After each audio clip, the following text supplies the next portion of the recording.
sabab ayaa sidan igu kaliftay adigoo nool ayay qof walba kaa hor dhimanayaan fakir mark waa ka naf dheeraan doontaa noolo kasta oo meerahan ka mid ah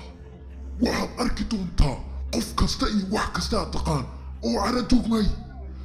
qof kasta iyo wax kasta aad jeclayd oo baaba'ay 500 oo sano kadib maxaa kuu soo haray